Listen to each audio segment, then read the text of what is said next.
Em nome do Pai, e do Filho, e do Espírito Santo. Amém. Evangelho de Jesus Cristo, segundo São João.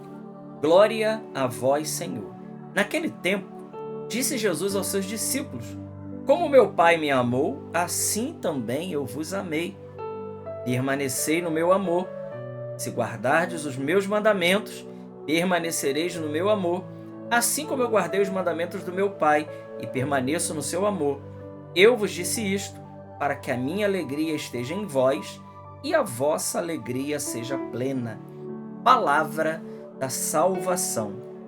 Glória a vós, Senhor.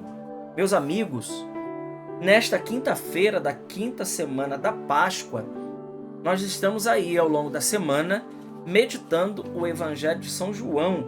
Estamos especialmente aí em torno do capítulo 14 e 15, desde o início da semana. Hoje é Evangelho de São João, capítulo 15, versículos de 9 a 11. É a continuação do Evangelho de ontem. Ontem nós lemos São João 15, de 1 a 8. Então hoje nós estamos 15, de 9 a 11. É Jesus que ontem falava que ele é a videira, falava da poda, a gente meditou bastante a respeito disso. E hoje Jesus está dando continuidade no assunto de permanecer no seu amor. Ele diz: Como meu Pai me amou, assim também eu vos amei. Permanecei no meu amor. E aí Jesus diz como é que a gente permanece no amor dele. Então, hoje ele nos explica, ele disse isso em meditações passadas, no capítulo 14 de São João, e hoje ele está repetindo isso com palavras um pouco diferentes, mas é a mesma coisa. Jesus está dizendo, como é que a gente guarda o amor dele? Ora, Jesus diz, se guardardes os meus mandamentos, permanecereis no meu amor. Assim como eu guardei os mandamentos do Pai e permaneço no seu amor. Então, para permanecermos no amor de Deus, é preciso guardar os mandamentos. Meu irmão, minha irmã, vivemos num mundo louco, vivemos num mundo de muitas ofertas, vivemos num mundo de muitas ofertas ao pecado, muita facilidade para o pecado.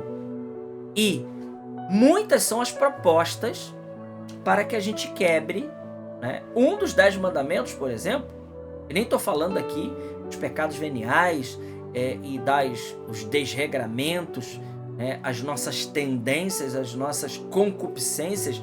Eu nem aqui estou falando a respeito disso. Estou ficando naquilo que é o mais grave, que é o pecado mortal, né? Jesus está dizendo, se a gente peca mortalmente não cumprindo os mandamentos, então nós não estamos permanecendo no amor dele. E qual é a consequência disso? Ora, a consequência disso é aquilo que Santo Agostinho tinha dito com outras palavras. Santo Agostinho disse, o motivo da tua tristeza é o pecado. Deixe que a santidade seja a causa da sua alegria. Então, o pecado, ele nos deixa feios, tristes. Eu desafio qualquer pessoa que está atolado ou atolada no pecado e diz que é feliz. Não é feliz, né? Não é feliz. Lá no fundo mesmo, você ou qualquer outra pessoa, qualquer outra pessoa, a gente sabe, né, que o pecado ele nos causa uma tristeza. Por quê? Porque o pecado ele rompe esse amor maravilhoso entre nós e o nosso Deus.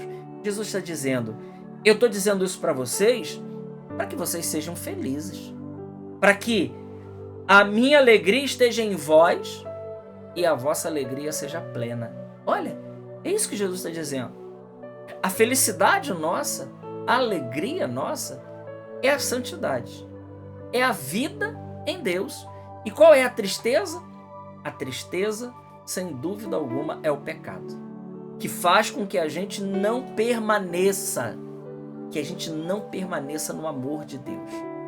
E, irmãos, isso aqui é muito importante, porque quando nós somos batizados, ali naquela hora, né, a gente não sente nada, se é criança ou se é adulto, ou se é jovem, adolescente.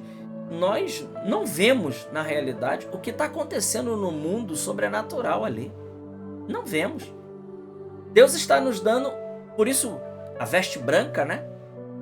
A veste branca, ela simboliza isso, a pureza, né? O coração limpo diante de Deus. Um coração desapegado, um coração entregue para o Senhor.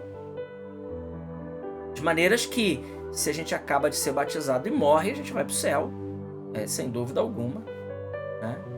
Então, o batismo faz isso conosco, nos deixa, né, a vida da graça, a vida sobrenatural de Deus em nós, para que a gente possa então frutificar.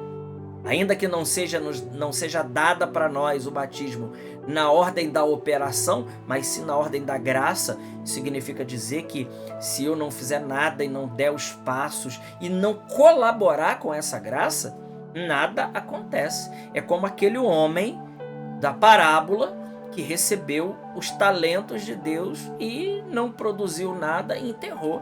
No final, Deus foi cobrar servo mau e preguiçoso. Você não sabia que eu sou um homem severo? Então você devia ter feito os meus talentos multiplicar. Você não fez nada. Assim acontece com aquele que recebeu o santo batismo e tá nem aí para a vida de Deus, né?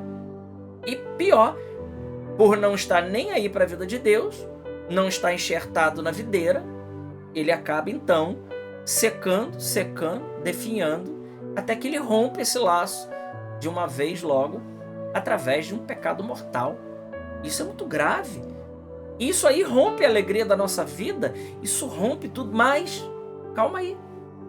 Tem solução para isso. E a beleza de ser católico é essa, né? Nós temos o sacramento da penitência.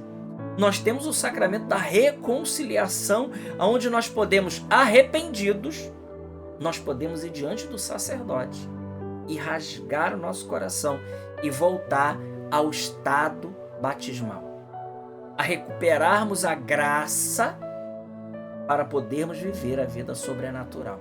Agora, atenção, meus irmãos, porque infelizmente o demônio ele é muito astuto e muitos católicos não sabem confessar. Não sabem, né? Muitos católicos fazem, inclusive, confissões sacrílegas. O que é uma confissão sacrílega? É aquela confissão que você esconde os pecados do padre, né? Você sabe, eu não estou falando daqueles que a gente esquece, né? Porque às vezes tem coisas que a gente acaba esquecendo. Não, mas eu estou dizendo daquele que a gente sabe e a gente não fala. E pior, existe modos errados de confessar que a gente, muitas das vezes, fala o pecado de maneira genérica. Meu irmão, minha irmã, a confissão bem feita, você precisa dizer os pecados e os agravantes desse pecado, né?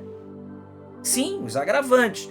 Por exemplo, uma pessoa vai se confessar, né? E ela diz: padre, eu cometi adultério.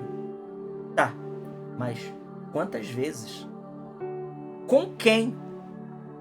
Ah, mas tem que dizer isso? Tem que dizer, né?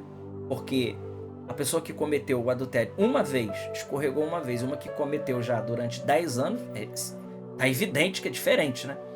Que a gravidade, tudo é pecado, mas a gravidade é diferente. Então, a confissão bem feita, ela é a confissão que você fala os pecados e você fala os agravantes. Nós precisamos falar. Número de vezes, tem pessoas que ficam chocadas com isso, né? Às vezes o padre pergunta: tá, mas quantas vezes? O padre tá querendo... precisa saber. Para que a confissão seja bem feita, nós precisamos rasgar o nosso coração e falar. Não ficar enrolando, né? E chegar lá e falar. É isso. E aí a gente volta a esse estado de amor de Deus, de permanecer no amor. Tá aí a beleza do sacramento da confissão, né? né? Que a gente pode recorrer. E aqui, veja, nós podemos inclusive confessar os pecados veniais também, porque eles enfraquecem a caridade. Não mata a caridade, mas enfraquece a caridade. Nós também podemos, devemos inclusive, né?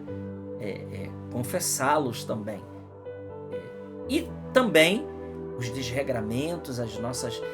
que a gente diz, né? Pequei muitas vezes por pensamentos, atos e omissões. Quantos pecados de omissão nós cometemos e não nos acusamos na confissão? Quantos deles? Pecado, sim. Deixar de socorrer alguém, deixar de prestar uma ajuda para alguém, né? Deixar de dizer a verdade quando solicitado a isso, e a gente nega de dizer a verdade, e para poder ficar bem com todo mundo, a gente só nega a verdade. Isso é um pecado de omissão, porque a gente sabe a verdade, então nós temos a obrigação, mesmo que a gente fique mal, nós temos a obrigação, isto é pecado, né? Então, existem muitas artimanhas do inimigo para nos tirar da graça de Deus, para nos tirar da salvação. Jesus hoje está dizendo: permanecei em mim e eu permanecerei em vós. Para quê? Para que a gente seja feliz e a alegria de Deus esteja na nossa vida. Glória ao Pai, ao Filho e ao Espírito Santo, como era no princípio, agora e sempre. Amém. Salve Maria Imaculada.